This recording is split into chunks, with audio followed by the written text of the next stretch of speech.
ભુજ તાલુકાના બાવકા ઓઢેજા ગામની સીમમાં આવેલ ગોચર જમીનમાં હાઈ વોલ્ટેજના ટાવરો નાખવામાં આવી રહ્યા છે। તેનો વિરોધ કરતું આવેદનપત્ર કલેક્ટરશ્રીને બાવકા ઓઢેજાના રહેવાસી દ્વારા આપવામાં આવેલ છે। આવેદનપત્રમાં કરાયેલ રજૂઆત મુજબ ગામના પશુપાલનનો વ્યવસાય કરતા લોકો હાલે દુષ્કાળની પરિસ્થિતિમાં ગોચર જમીનમાં બચેલ થોડું ઘણું ઘાસ પશુઓને ખવડાવે છે। થોડા સમયથી બાવખા ઓઢેજામાં આવેલ ગોચર જમીનમાં ગઢસીસાથી પાલનપુર માટે 220 kV line DC 300 MW line સાથે મોટા વીજ ટાવરો ઊભા કરાઈ રહ્યા છે।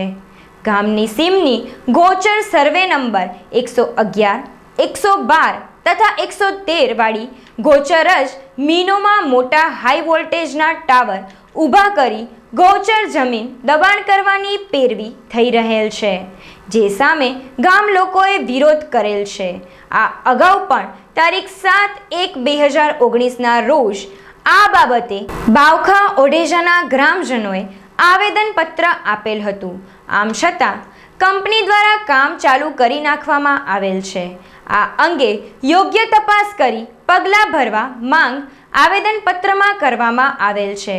જ્યાં સુધી આ અંગે યોગ્ય તપાસ કરી ન્યાય ન મળે ત્યાં સુધી હાઈ વોલ્ટેજ વીજ વાયર તથા હાઈ વોલ્ટેજ વીજ ટાવરનું કામ અટકાવવા માંગ કરેલ છે।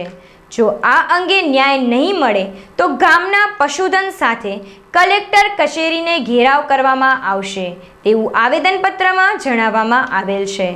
આ અંગે અગ્રણીએ ચંચળ ન્યૂઝ સાથે વાત કરેલ હતી। બાવખા ઓઢેજાથી સદીક રમજાન હું આવ્યો છું। जो हमारी गामनी जमीन है ने बिल्कुल ऊँची है અને ગામ ઘણા છે અને રસ્તા ઉપર બધા થંભલા આવી ગયા અને આ થંભલાની વ્યવસ્થા મારી માંગણી એવી રીતે છે કે થંભલા અહીંયા કાઢાઈ નાખો ભાઈ। કલેક્ટર પાસે 2 વખત હું આવ્યો, એટલા મને માણસો બધે 50 માણસો આવ્યા અને એની કોઈ રજૂઆત નથી લેતા, ભલે ભલે કરી અને મૂકી અને કલેક્ટર સાહેબ કને જ્યાં તો પછી એનું કાંઈ જવાબ નથી આપતો અને વहाँ કને જઈએ તો वो ધમકી આપે। હવે આપણે ક્યાં જવાનું છે તો બિલકુલ તાત્કાલિક અમે જવાબ ખપે અને થંભલા અહીંયાથી બદલાયની જરૂરત છે આપણી ગૌચરની બાવખા ઓઢેજા જમીનની ગૌચરની દબાણ એ છે કોન્ટ્રાક્ટથી રાઠોડભાઈ છે, બીજી મને ખબર નથી આગળ કોણ છે। પૈસા એ સરપંચને કોણ મને બીજી ખબર નથી કે સરપંચ પૈસા લીધા છે, કેટલા લીધા એ મને ખબર નથી। એટલે ખોટો લેટર પેડ લખી દીધો કે આ રીતે છે, પડતરમાં લખી દીધો અને ગૌચર છે અને અમારી માંગણી છે એ ગૌચર ખાલી કરાવવાની છે। અમે માવખાથી આવ્યા રહ્યા ને આ જમીન જે અમારી છે પેડ આડે અમારી ગૌચર છે, પહેલે હતી ખેતીમાંથી અમે ગૌચર કરાવી, ગૌચરમાંથી અમારા થંભલા જાય છે, અમારે ચોપાના બધાને નુકસાન પહોંચાડશે એ કોણ જવાબદાર રહેશે? હમણાં બચલા આટલા ઘઉં ચારવા જાય એને નુકસાન થતું હોય એ કોણ જવાબદાર થશે?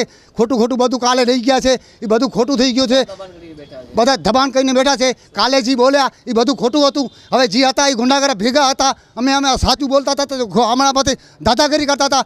હવે આપણું જે કામ છે એ બધું ખોટું છે, હવે એનું જવાબ તમે લઈ લો ને કે અમે તો આપઘાત કરી મરી રહેશું એવી વાત થઈ ગઈ છે।